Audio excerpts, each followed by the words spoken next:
Suscite bien des convoitises. Durant 60 ans, Jeanne Augier a été la propriétaire du Negresco à Nice. Et sa disparition, il y a quelques jours, marque la fin d'une époque et ouvre un chapitre souvent mouvementé, celui de la succession sans enfant.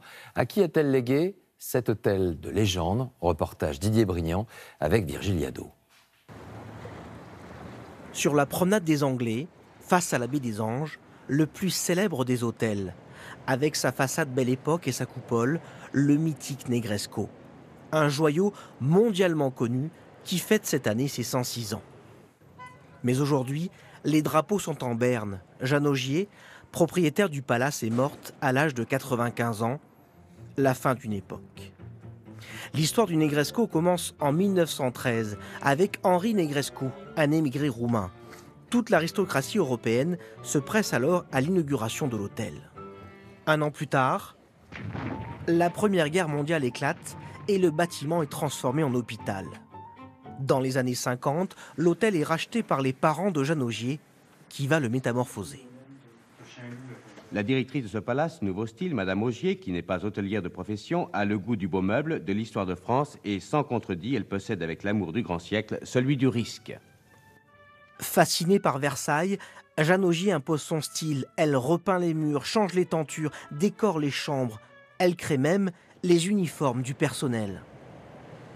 C'est d'ailleurs sur la demande, si je peux dire, la correspondance de nos clients américains lorsque nous avons pris l'hôtel, qui nous ont surtout supplié de ne pas moderniser cette maison.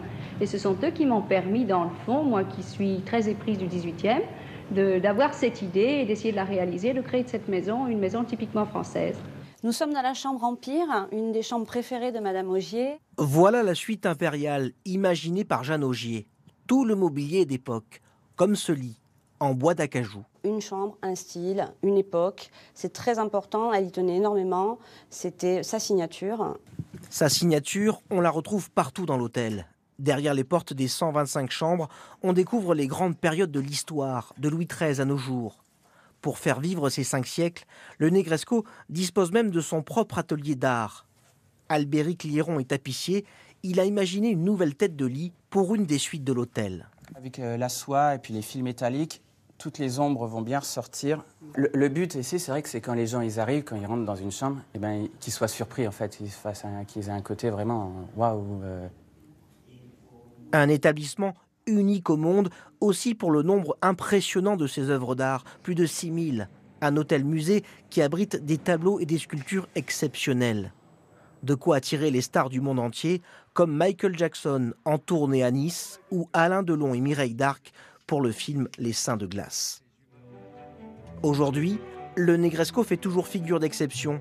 C'est le dernier palace familial de l'Hexagone, resté français. Mais avec la mort de Jeanne Augier, l'avenir de l'hôtel est-il assuré? Depuis que je suis là, j'ai essuyé bien des tempêtes à ce sujet, mais les volontés de madame sont claires et nettes et seront respectées. L'hôtel Negresco n'est surtout pas à vendre, bien sûr que non, et ne sera pas vendu. En l'absence de descendants, doté d'un patrimoine estimé entre 300 et 400 millions d'euros, sa succession fait l'objet de nombreuses convoitises. Mais Jeanne Augier avait tout prévu. Un fonds de dotation a été créé pour protéger son hôtel. Sur la promenade des Anglais, face à la baie des Anges, le Negresco serait-il immortel?